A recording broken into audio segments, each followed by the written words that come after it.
Hi, welcome. Thank you so much for joining us today. My name is Kim Crable, and I'm one of the two community liaisons for Hospice of Southern Maine. As a community liaison, one of my roles is to help Hospice of Southern Maine educate the community about the benefits of hospice care. As part of that mission, we're proud to provide community education through our Ask the Experts series. The goal of this series is to engage the public and our referral partners on pertinent hospice topics and to provide a forum where participants can have their questions answered by a hospice expert. Hospice of Southern Maine is a nonprofit hospice provider in York and Cumberland counties. We provide hospice services to over 200 patients daily wherever they call home, whether it's their residence, a facility, or our inpatient facility, the Gosnell Memorial Hospice House here in Scarborough. Recently, it was our honor to be the only hospice in Maine to receive the prestigious Hospice Honors Award in recognition of the highest level of care provided as reported by the patient's caregiver. So we are so happy to have Carol Schoneberg here with us today. Carol's been a hospice educator and grief counselor in Maine since 1992. She served as an end-of-life educator, bereavement services manager, and grief counselor at Hospice of Southern Maine since our inception in 2004. Carol provides end-of-life education to staff, volunteers, healthcare providers, universities, and the community at large.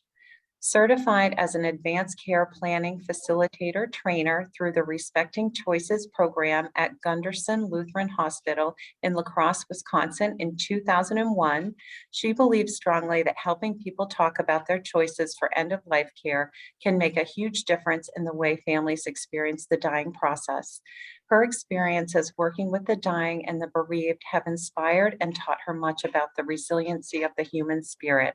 And she's taught us all much about this experience as well. Thanks for being here today with us, Carol. With that, I'll turn it over to you to give us all tips on getting through the holidays when your heart is broken. Thank you, Kim, and thank you, each of you, for being here today.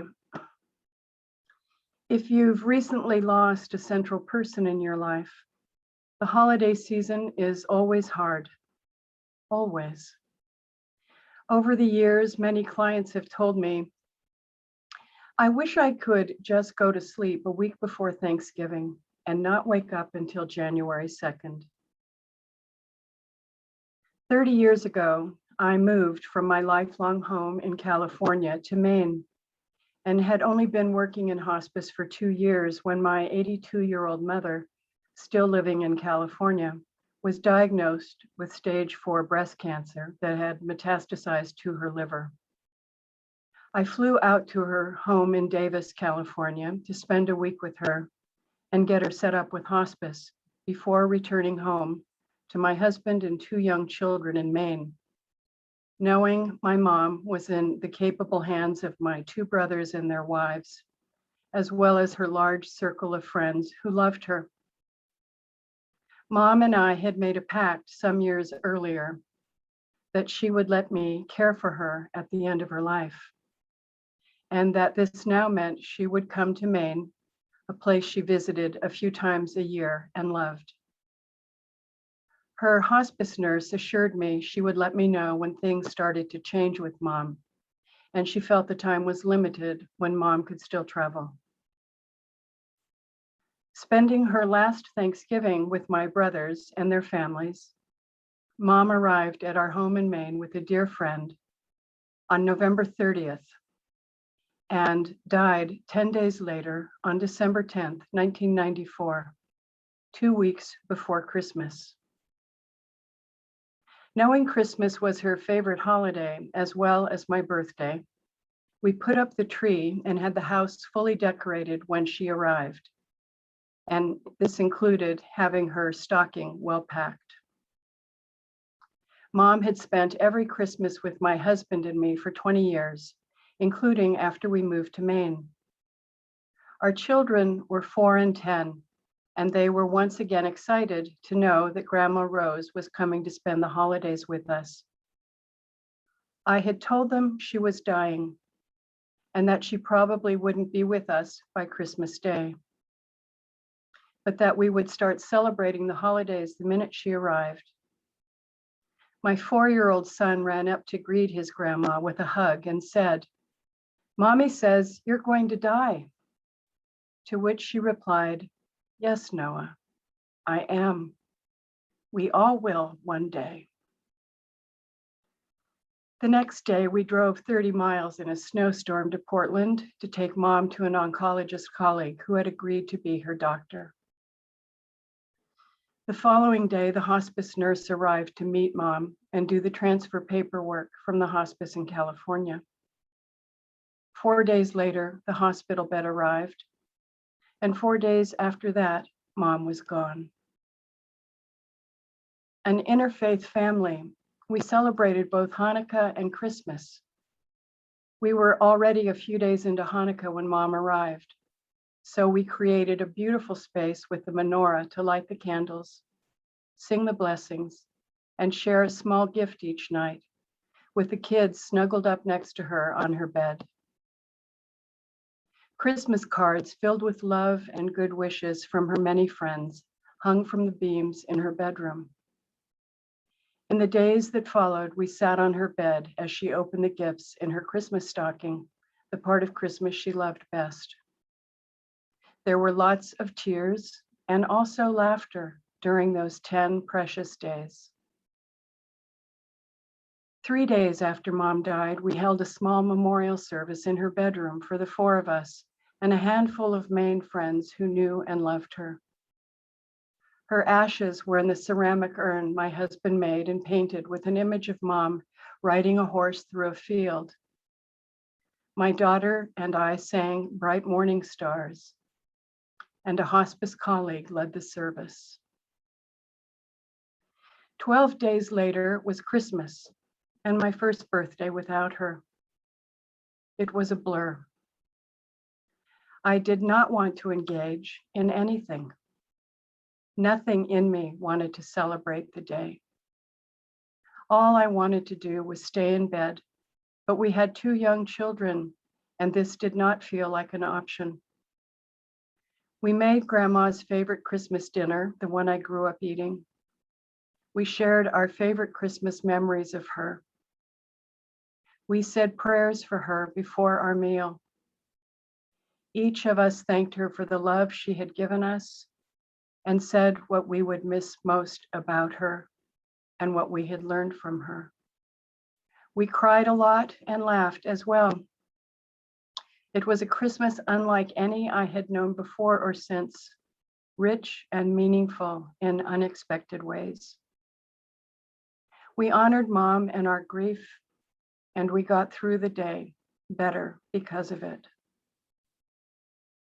When we are newly bereaved in that first year or so following the death of our person, it's hard to imagine we will ever again find joy, and uncertain if we even want to find joy again. The last thing we feel like doing is attending a party or celebration of any kind. Many grievers feel offended that the holidays even exist at all, along with all the commercial messages that cannot be escaped when family, togetherness, and love are emphasized. All I know in that moment is that my person is no longer here to enjoy the holidays with me, and it feels as if my world will never be the same again. Whatever you are feeling around the holidays is normal and doesn't need to be justified or defended. People who care about you want you to look like you did before the death happened, and they may give unsolicited advice about what you should or shouldn't do. I hope you will listen to your gut about what feels right for you, not to someone who is uncomfortable with grief, who thinks they know what is best for you and feels they know what you should or shouldn't do and that they have a right to tell you so. No one has a right to direct your grief. In my work as a grief counselor, I offer some ideas and simple rituals that many people find helpful in getting through those first holidays without their loved one, while also bringing meaning and richness to the day. Maybe some of these suggestions will resonate with you. Number 1, put a glass vase or bowl on the center of your dining room or kitchen table for the month leading up to the holiday, with pieces of paper for people to write a memory of the person, fold it up, and place it in the container. At the family gathering, ask each person to reach into the container and pull out a memory to read aloud. Number 2, hang a stocking for your loved one and invite people to write the person a letter or note of whatever is in their heart. Later in the day, ask people to reach into the stocking and read one of the memories out loud. Number 3, for some people, keeping the holiday gathering and decorations exactly as they have always been is their way of honoring the person who has died. And it feels right for them and brings comfort to them. If this feels right for you, then I encourage you to do it. Number 4, if being in the same space you have always had your holiday gathering feels too painful this first year, have your holiday gathering at a different location from where you always did when your person was alive. Start making new holiday traditions. If able, you might even consider a destination family holiday in a place that physically holds no memories of holidays past. Number 5, make your loved one's favorite holiday cookies or desserts. Number 6, set a place at the table for your person with a beautiful candle, a picture of them, and a flower. Drink a toast to them during the meal. Share a favorite funny holiday story involving your person, or share what he or she taught you that had a major impact on your life. Number 7, come prepared to share a poem that makes you think of your loved one or expresses your grief. Number 8, give gifts to the others that your person would have chosen for them. Write a note in their voice. Number 9, have a separate tabletop tree or holiday-related item where people can make an ornament or write messages to place in memory of their person.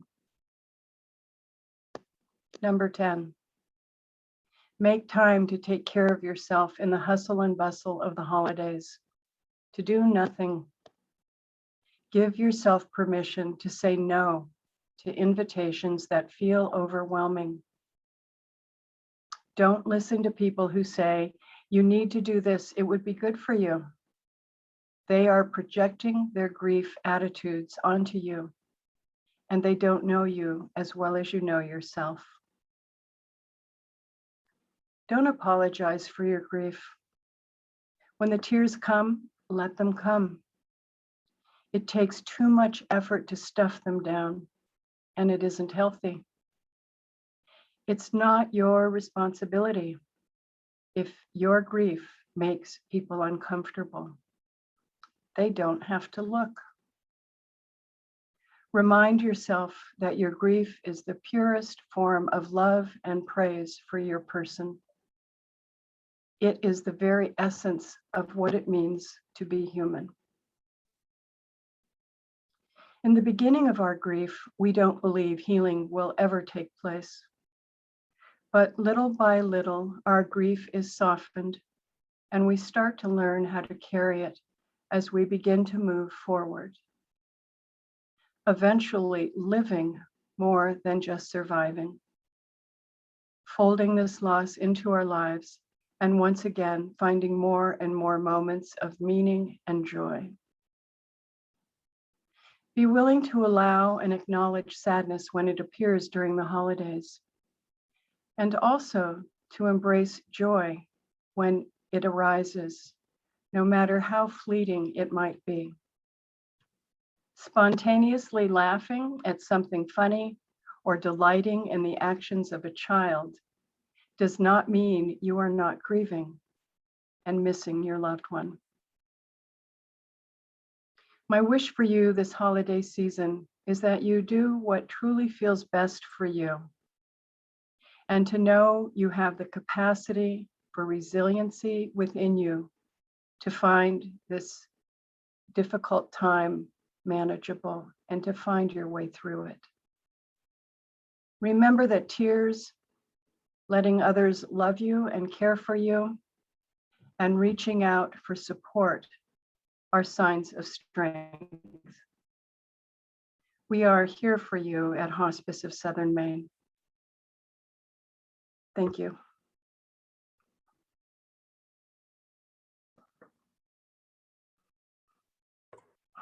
Hi, Carol. Thank you so much for that.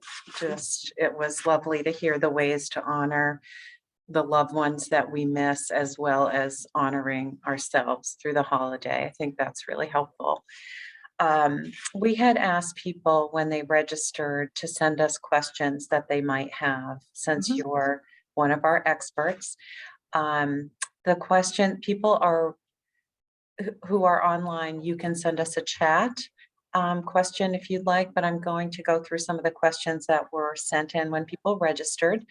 And if we go longer, then we said that this webinar would end at noon, and I know some of you on this will probably have some time restrictions.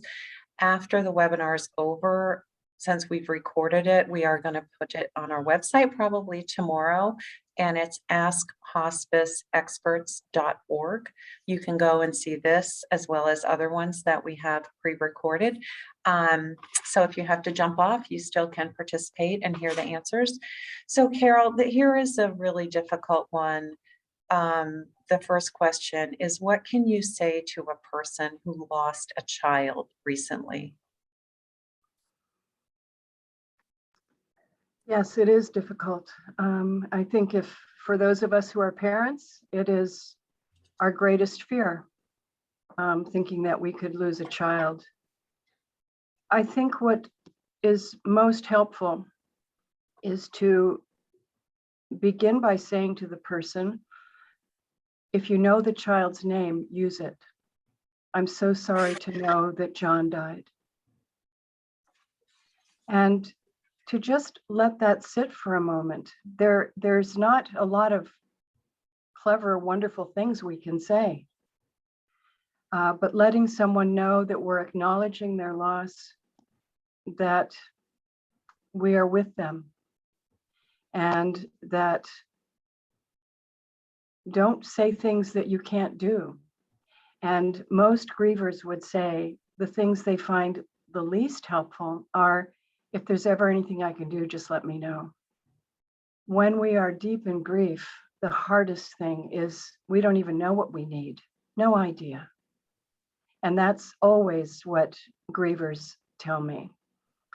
What you can do is to say, when you're saying that to the person, I'm so sorry to know that John died.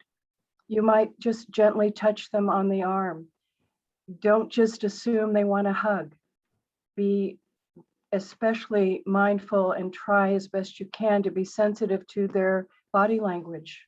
Sometimes that person will go towards us for a hug and be there to receive and give that. Sometimes they don't want to be touched. And that's very understandable in grief as well. It's most helpful if you don't disappear from their life. That now when we have things like texting and email, a lot of people don't want to talk on the phone when they're deeply grieving. I encourage people, listen, you don't need to answer, and you don't need to return a call. Just if you leave a message to say, I just want you to know I'm thinking about you, I'm hoping you're okay, and you don't need to call me back. or with a text to say, I'm thinking of you today, hoping you're okay. Simple, short, and then at some point, maybe it's within those a couple of weeks, you might send a text that says, I'm going to be doing yard work on Saturday. I'd really love to come and mow your lawn. Would that be okay? Not to say, here's what I'm doing and to be directive, but always to say, would that be okay with you? And then be prepared if they say, no, thank you, to not take it personally. Grief is a time when people get their feelings hurt, and to remember that when your friend is grieving, it's about them, it's not about you. And that's an important thing to remember as well. Okay, thank you. A question came in that's kind of along the same line. It says, what if the loved one who died during the holidays was a 3-day-old baby? Which I know you covered kind of some of that. I don't know if there are any additional things you would, and that's just a hard time because the mother is it's so fresh and raw. There's no denying it. Everything about it is hard. It's awful, to just as human beings, when we hear about the death of a child, a newborn, it impacts us even harder. It hits harder. And when these deaths happen, so often people say nothing to the person.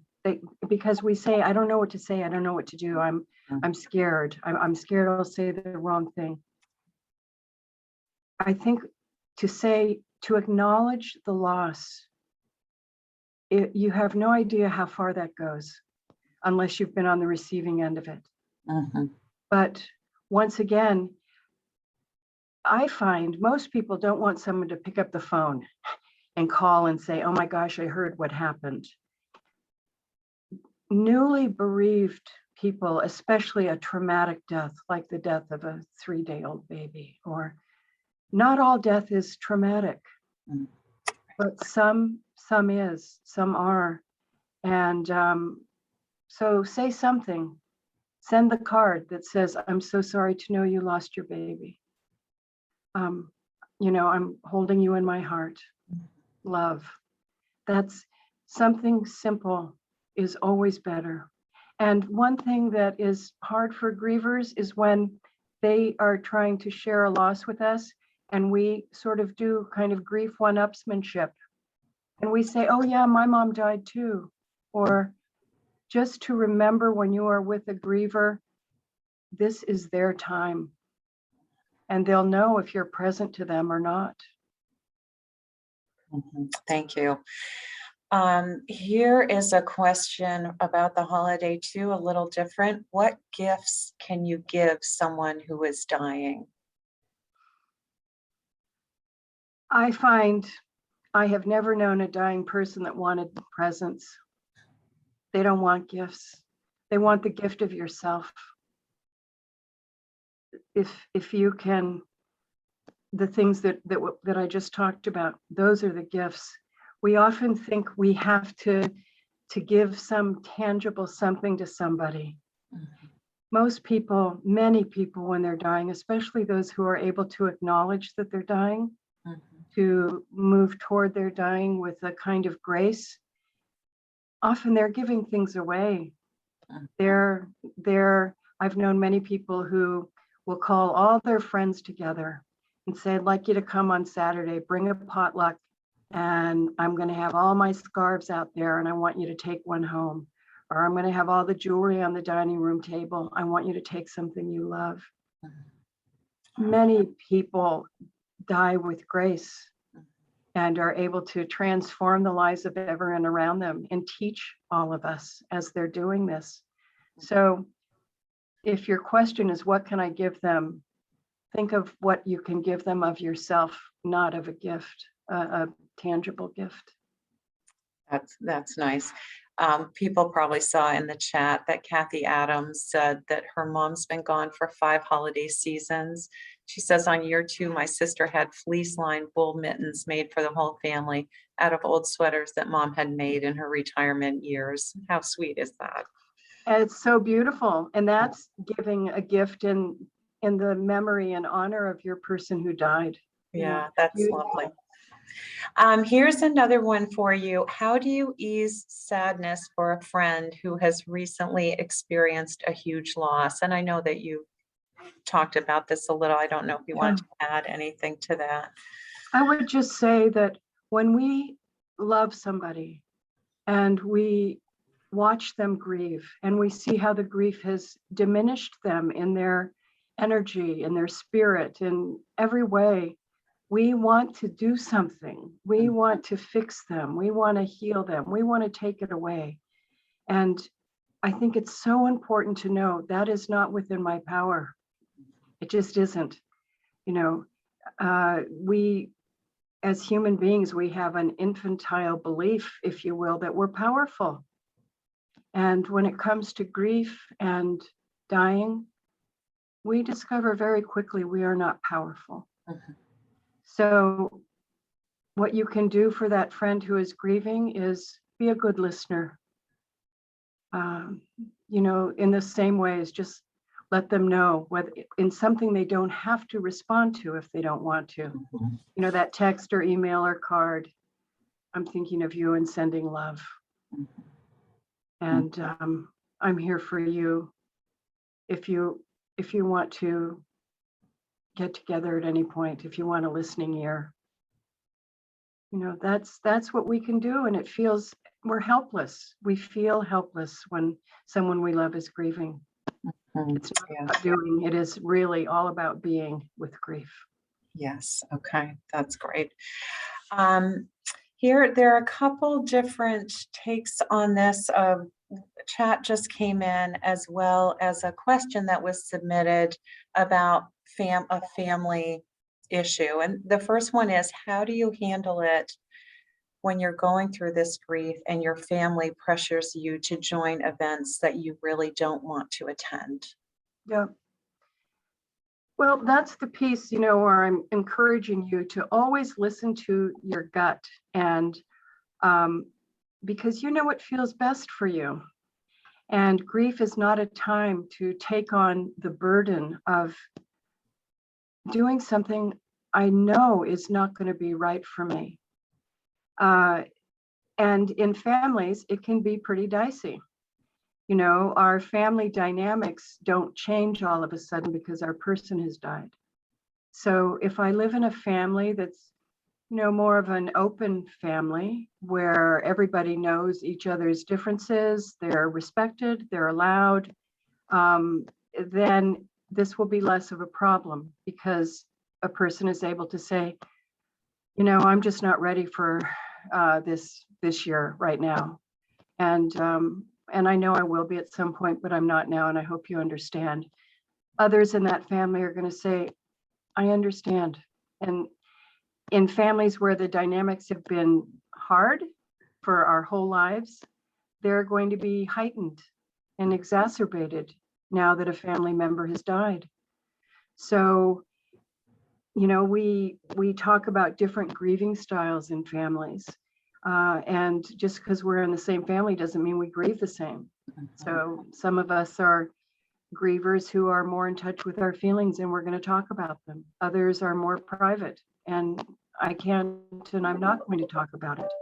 And others are more analytical and they're trying to problem solve their grief.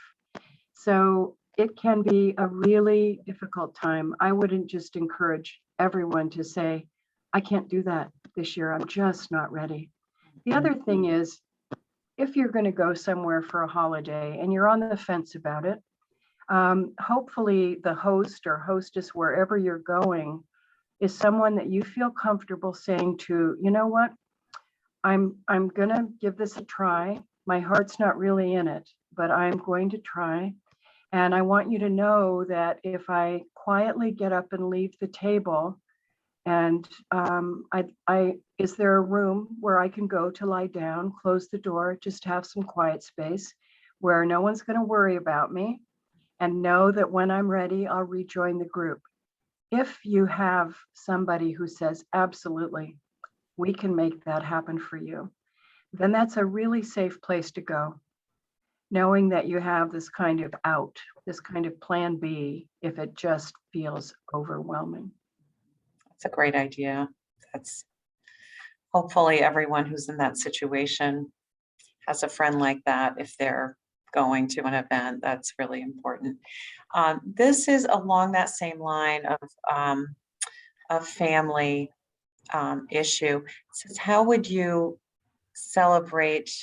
Oh, I just lost it. How would you celebrate the holidays when a recent death has divided the family? Unfortunately, this is not unusual. You know, we see a lot of this. And if the death has caused a real division in the family, to think that everyone all of a sudden is going to come together over the holidays and have one big happy day is an unrealistic expectation. So you can see what's possible. And it might be that that is the first Christmas or the first holiday, Hanukkah, whatever it is that you celebrate, where you are creating your new tradition. You might come together with friends who love you, who are supportive. Maybe there's one member in your family that would like to share that as well. The family's already divided. It's not like you're going to do something that makes it even worse. And so I would say, do what you need to do for yourself. That's where I believe we should approach the holidays when we are deeply grieving. Okay, great. Now, this is a totally separate one. Someone asked, what do you like most about your job? Oh, I love my job. I think what I like most is how incredibly meaningful it is and how it helps me. It has always helped me prioritize what's important in my life. And the most wonderful thing that happens in my job is I get to witness people's healing and the ways that they grow through grief, which isn't anything any of us want to believe in the beginning. I don't care if I grow or not. You know, I just want my person back. But when, as a grief counselor, people are sharing their loss with you and their pain and the things they think they will never again feel or do, and little by little you see that shift in them, or you run into them in the grocery store 3 years later and you hardly recognize them because they're vibrant and alive and smiling and happy. And you know that they have done some really hard grief work and their life is good and their healing has happened and is happening. And of course, healing doesn't mean I'm ever going to stop loving or missing my person. That doesn't happen. I always want them here with me. But it means that I've discovered that life can once again be full and meaningful. That's great. Someone had asked, they said they're enrolling and they're becoming an end-of-life doula, and they would like to call or meet with you. And I know that you said that you would welcome that. So, Sure. okay, so I will share their email with you. I can't remember who that is off the top of my head, but you can expect an email if you're still on here. Right. And someone else asked, are there any extra bereavement support groups or resources offered for families around the holidays? Well, every year we have getting through the holidays bereavement support groups. In fact, we have 2 starting today that are very full, a daytime and an evening. If anybody, connects with you and says they would, excuse me, I have a tickle, and says they would like some extra bereavement support, my colleague and I would be happy to meet with them individually. And, I think I mentioned to you, if if we had a handful of people who said they'd like a support group, I'll add one. We'll make it happen. Okay, wonderful. That's so great, Carol. And on that line, I don't know if you see the chat, but it says, Carol, you are wonderful. You helped me so much more than in one event. You'll be happy to know that Blue Man, my little doll, is now taking care of himself and no longer needs to go everywhere with me. That's sweet. Oh, so sweet. So those are all the questions. We have another comment. Jen says it's so good to see you, Carol. She's a volunteer coordinator for Chance Hospice in Brunswick. Well, nice to have you on here, Jen. Thank you. So I think that is all the questions that we have. So I just wanted to say, Carol, thank you so much. This has been so helpful, and it will continue to be helpful as it is recorded and will be on our website. So hopefully it'll make people's holidays a little bit nicer when they're going through this, or if they know someone who's grieving, like how to deal with that and be supportive of them. So thanks everyone for attending. And our next event in the Ask the Experts series is going to be a guide to family conversations at end of life that Larry Greer, who's our pastoral coordinator, is going to be presenting on. And he's been with Hospice of Southern Maine for 17 years. And this will be held Tuesday, December 14th at 11:30. And we think that this topic is a great webinar for people who are going to be visiting their relatives and family over the holidays, and maybe they're not knowing what to expect and how to have those conversations. And I think that Larry will give some nice tips on how to do that, because our volume tends to pick up in January after people have visited with their relatives and decided that they need some support. So thank you again so much for joining us. And Carol, thank you so much. Oh, my privilege. Thank you. Okay, we're going to sign off now. Take Bye. care. Bye. You too. Bye.